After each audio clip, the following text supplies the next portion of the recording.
All right. Hello, hello, hello. Greetings and a warm welcome to you all, you wonderful fellow citizens of the globe.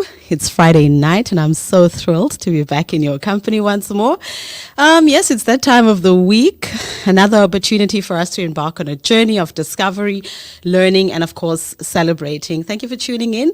It's KNR, it's radio according to you, and you are, of course, listening to This African Life. And I am your host, Lungiswa, Nyatyowa-Onochie. All right, citizens, I hope you had a fantastic week and that you're all set to unwind for the weekend, okay? In our usual fashion, we had a game changer there doing the things for us, opening the show for us, reminding us exactly of who we are out here on This African Life. And so we've reached another end of the week successfully.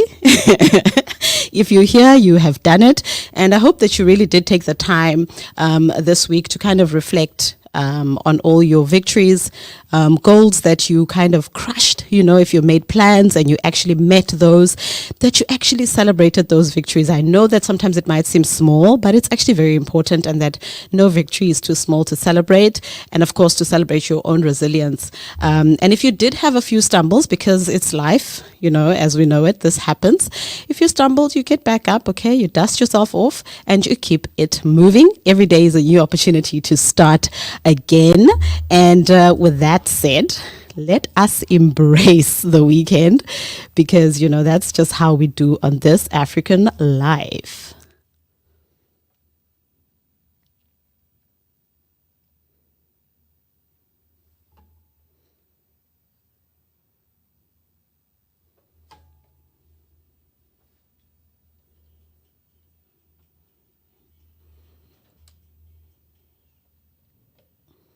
All right, citizens, it's Friday again.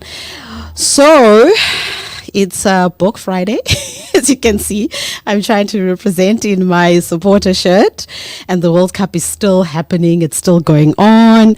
I don't know how everyone is feeling, but I really think that the Boks are doing the things. They are truly representing us, and they are like flying our flag so high.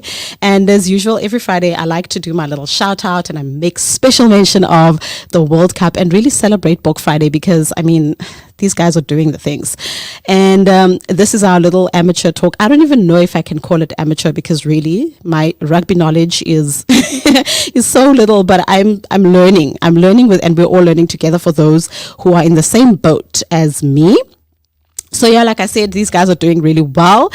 And I don't know how everyone else copes. Like if you're like a rugby fan, like if you're those people who are like into it, you're that kind of supporter, because this last match that they played against France, like that was nerve-wracking. I don't know how much more anxiety I can take.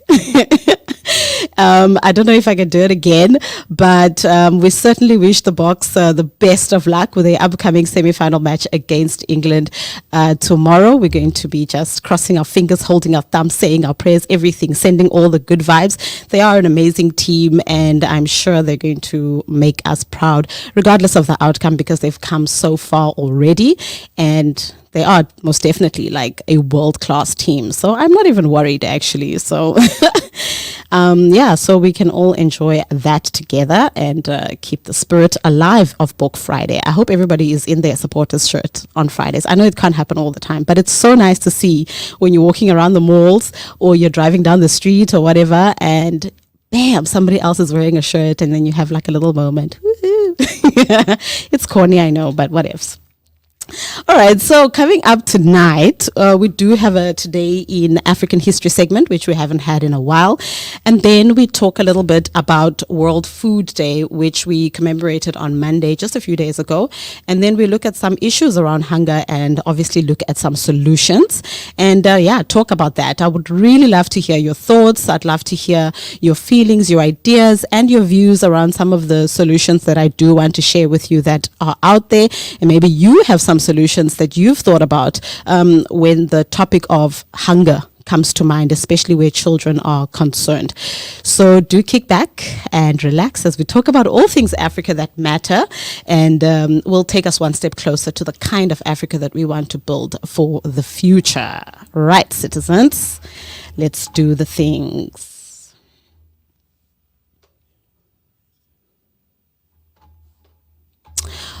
right. So today in African history. So here's your edition for today of that. And I want to take you back to the pages of history to remember a day that marked a turning point in Libya and, of course, global history as we know it. On this day, the 20th of October, back in 2011, the world watched on as one of the most fascinating and controversial political leaders of the last century, Muammar Gaddafi, met his end. It was a day when an era came to an end, an era that had lasted almost 5 decades. Gaddafi was born on the 7th of June back in 1942 in the same place where his life had ended. And his journey was anything but ordinary. He attended the Libyan Military Academy and also received training in Greece and the United Kingdom. But it was on the 1st of September in 1969 that he seized power after a coup d'etat. Gaddafi was initially a captain and then soon rose to the rank of a colonel. This is after the coup, and became the leader of Libya and embarked on a journey that would make him known throughout the world. His reign was marked by both grand gestures and controversies that echo around the world. And it was on this day in 2011 that the world watched as local rebel groups, which were backed by Western forces, in particular NATO, overthrew the man who had held Libya in his grip for almost 5 decades. So Gaddafi's rise and fall remain the subject of debate even today. And his last words as he begged for mercy, "What did I do to you?" echo in history, leaving a complex legacy that continues to be discussed and analyzed. And that is your Today in History segment for today. You can join me on Tuesday again for more of these as we kind of look back and unravel more stories from our rich, rich past. Until then, remember that history is not just about the past. It's also about shaping the present and the future. And when you look at the story in depth of Gaddafi and everything that led to the moment of his death, there is so much that we can talk about. There's so much that we can learn. There are lots of lessons to take out of that. You can, of course, share with us if you have any standout moments, thoughts, feelings around what you know about the history of Libya or its leader, Muammar Gaddafi, and his death. So, moving right along, citizens, the most important thing that I wanted us to get into today is a World Food Day. So just the other day, I was in the car and we just so happened to start having a conversation about food as we're driving this one morning from if you're from Cape Town, from like the northern suburb side towards town. And that's quite a drive. It's a long enough drive to really have a good and meaningful conversation if you really want to. And the conversation was literally sparked by the number of trees that are planted along the road as you take this drive. So they literally, I don't know if I can explain to you, they line the highway. If you're driving on the highways, trees are lining the highways. There are these little islands, beautiful little islands that you might see as you drive into different areas, open fields along the roads, and just everywhere, quite frankly. So next time you're driving, just look around you and see how many trees are around you. When you start to take note of it, I think you'll be quite surprised. So with that conversation came out the idea of imagining a fruit-bearing community tree or trees in public spaces. Imagining fruit-bearing communities planted in different places, perhaps even in homes that are maybe lining the streets, in the different neighborhoods. And maybe if you're wondering why I'm even sharing this with you or why I'm talking about it, it's basically because on Monday, the 16th of October, the world was commemorating World Food Day. So this year, the theme is water is life, water is food, leave no one behind. More than this being a really catchy phrase, I'd say it's actually a call of attention to the very essence that sustains us. So the core of this theme lies in the realization that water plays such a central role in our lives. And water isn't just a commodity, it's also the lifeblood of our existence, the basis of our foods. And in a world where challenges such as rapid population growth, economic development, and so much more, even climate change threaten the availability of water, the theme is more than just a slogan, it's a stark reminder. So every year on the 16th of October, World Food Day triggers a worldwide discussion, and it's a day to raise awareness about hunger, but also a call to action for the future of food for people and for the planet that we call home. So this initiative dates back to like 1979. When the Food and Agriculture Organization of the United Nations, the FAO, officially declared 16 October as World Food Day.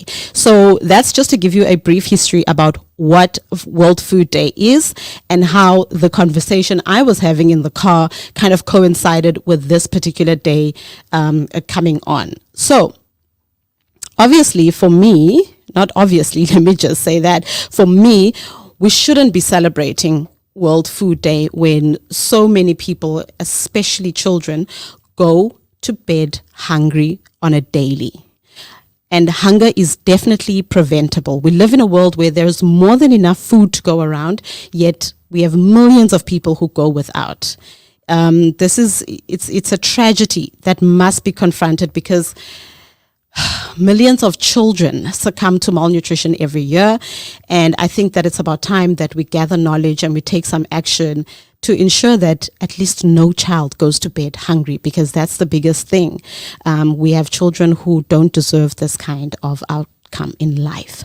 So in South Africa, 1 in 10 people, that is approximately 12 million individuals, experience daily hunger.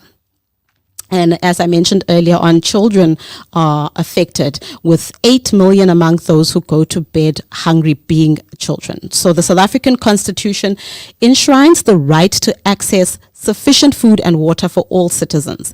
In fact, Section 28 specifically provides an unqualified right to food for children. So South Africa is also a signatory to international and regional human rights agreements that are related to the right to food. So my question to you, citizens, is, have we come to a place where we've kind of normalized hunger? Has it become an acceptable thing that we know that millions of people and millions of children are affected and go to bed hungry? Is it normal at this point? Because if that's the case, I think that we are faced with a bigger issue, because it means that perhaps we've come to a place where we've kind of lost a bit of compassion, we've lost a bit of humanity, and truly is a sad thing if that's where we're at. And so I wonder, what are your thoughts around that, around the fact that these things are enshrined in the Constitution? We are signatories, okay? We are in agreement. We know our Constitution says everybody should have the right to food. I'm talking about children in specific. And yet we are at a place where it's like it's normal. We drive past, we see people begging in the roads, and it's like we don't bat an eye. We see it every day, and it's become just another day where we see people going hungry every day on the streets. And I don't know if you've noticed how much the number of children who are hungry on the streets begging for food just has increased quite drastically. The more the years roll by, the more we see people on the streets. So beyond this, let's talk a little bit about poverty. Okay, because I want us to also realize that when we're talking about a topic like this, it's not just about the numbers or the statistics. It's literally about human lives. And so with that said, I want us to look a little bit at what poverty is. So whether you label it extreme poverty, destitution, absolute poverty, or even multidimensional poverty, the essence remains the same. Poverty isn't just a lack of money. It's a chronic soul-crippling condition that touches every aspect of a person's being, regardless of where you are. And I just want to emphasize that about regardless where you are or where you live, because we know how sometimes there is a tendency to kind of paint it as if poverty and hunger are solely an African problem. It's really not the case. It's a global issue, and it's not just an African problem. I just want to make that clear because it's important, because that is how it's been reported over the years. So in essence, poverty robs people of their potential. It's the obstacle that will stand in the way of growth, of development, and self-realization. It's not just about making ends meet. It's literally about injustice, about having less than what you need. It's this force that causes suffering, and it hinders your growth, and it really does destroy lives, from individuals to entire communities and beyond. Because if you think about it, when there is nothing in the house for kids, for kids to eat, how are they going to function? They can't think at school because their stomachs are empty. Nothing can happen. So what does it really look like? I think that beyond an empty wallet, it's also about that thing of living on the edge of survival, where you are displaced, you're going hungry, you have poor nutrition, and you lack basic necessities like clean water, electricity, sanitation, things that other people don't even think about when they wake up in the morning. It means you're missing out on a good education. And like I said, because kids can't go to school and function like the other kids who are receiving good nutrition at home and are not missing meals. And it's also about the living conditions that put you at a very high risk for diseases. It's about being without the access to doctors when you need them, to hospitals when you need, or even having access to essential medicines that you might require. So it's quite hectic, because poverty really just perpetuates an injustice and inequality. And it surrounds you with so much. I think you're at risk even more of violence and danger because of the kind of situations that you end up in. So, but I think perhaps more heartbreaking than anything else when we talk about this issue, I think living in extreme poverty, like so many people do around the world, you probably feel trapped. You probably feel powerless, like you don't have options, and you're hopeless. And that, fellow citizens, I think paints the kind of face that we're talking about when we say the face of poverty. And it's important that we understand it as the first step towards taking action to eradicate it. It's a challenge that we must all, I think, face and take on as individuals, but also as a united community, because wherever we are as citizens, we are a global community, and it's all of our responsibility to kind of take part in finding solutions to these kinds of problems, especially where children are concerned. That one I feel quite strongly about, and I'm sure that you can all relate to that. So I want us to talk a little bit now about some of the solutions. So I know that there are lots of organizations that are doing work to kind of come up with solutions to say, okay, here's how we propose to fight world hunger, or how we can help to decrease the amount of children that go to bed hungry, and so forth on. So if you have some of those, of course, you can always share which organizations you think are doing the good work to help us move forward in this regard. And I want to tell you about an organization, two actually. I want to tell you about two organizations that have partnered, and this is activists and organizations that have put forth this proposal to address the issue of hunger. So this is DG Murray Trust and Grow Great. So these two organizations are championing this initiative to make nutritious food more available for South African families that are low to no income families. So they call these foods, they are 10 best buys, and they include everyday essentials like eggs, dried beans and lentils, tinned fish and maize meal, peanut butter, rice, amasi, soya mince, 4-in-1 soup mixes, and powdered full cream milk. So many of these items, they claim that it's stuff that you already will find in a lot of pantries of South African homes. And they're not alone, of course, in the effort, and they're calling on the government to support the cause by providing a rebate to retailers and manufacturers, matching the value of their discounts on these essentials. And if this initiative is actually accepted, this could reduce the cost of these items by 30%, making it a little bit more affordable for households to get nutritious food, especially for children.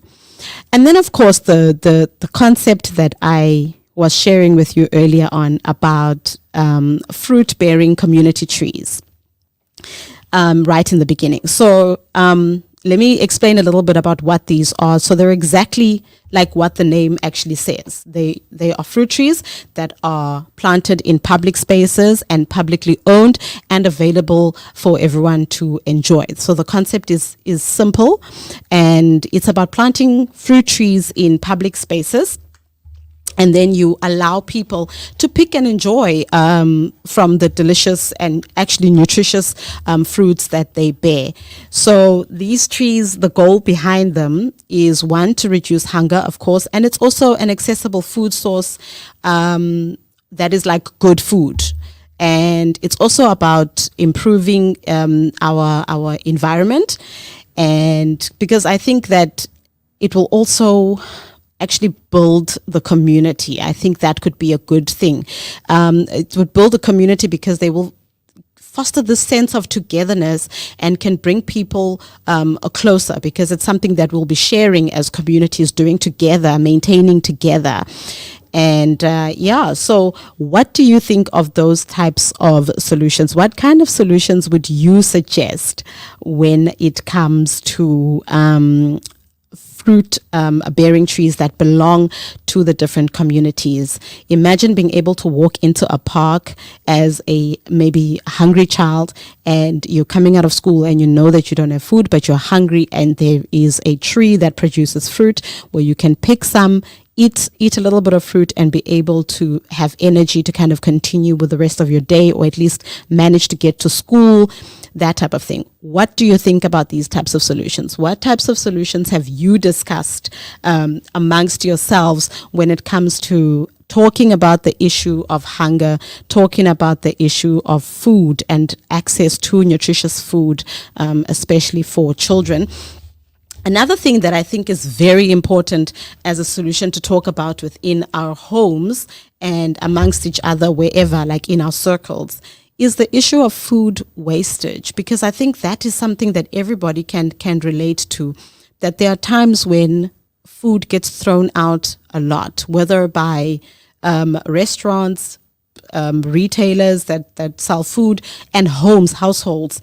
That for me is the biggest pain. I think that's something that we can start with. That is an action that we can do right now. We can start by ensuring that we really bring down the levels of food wastage. And if you've got too much and you can see that our family is not going to get through this before we've got to throw it out, you can simply package those things and you can give it to somebody who needs it. You can look at organizations that do help to look after families and children who are less fortunate, who are low to no income, and you can partner with them by saying, okay, cool, we shop this much and we are able to provide A, B, and C for this organization on a monthly basis.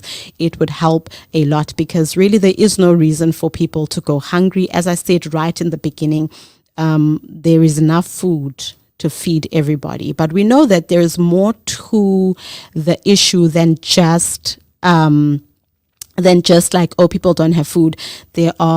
We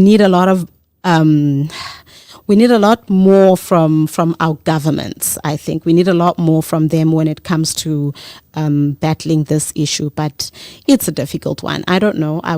It would be interesting to hear what other people think of the issue, what other people have discussed, how would you be part of an initiative like this where you can plant trees, because it's a long-term it's a long-term solution, and it's nice because you've got to commit to it, and we know that it takes a while for trees to grow and all of that, but it's something that we could start, and it would then benefit maybe the next generation, future adults, future of the future, just to kind of continue it forward, and it becomes a culture of what we do as communities to make sure that we're helping each other, we're looking after each other, that people are not just out looking for themselves.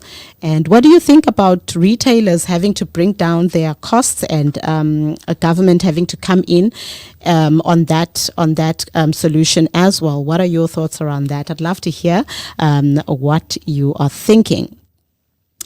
And don't forget that the trees as well are actually a step towards exercising some kind of independence from just a small bit, okay, from industrial like food systems, and that we can start to kind of do things where we are planting herbs, planting veggies, planting things for ourselves, and kind of living off of even the land on just a little bit, so that, you know, you're not completely reliant on your food coming from elsewhere. It's just an idea, just a thought.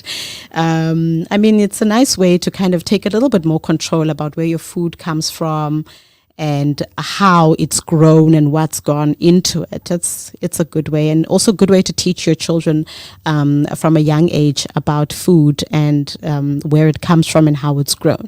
So yeah, do share your take on these if you have any. Do share your ideas if you have any. But for now, that, dear listeners, is all I had for you today about World Food Day and the work that needs to be done to kind of work towards ending hunger, ending poverty, because as we know, the consequences are far-reaching, and a generation of children is really at risk of not reaching their full potential, because if they don't grow well, they can't learn.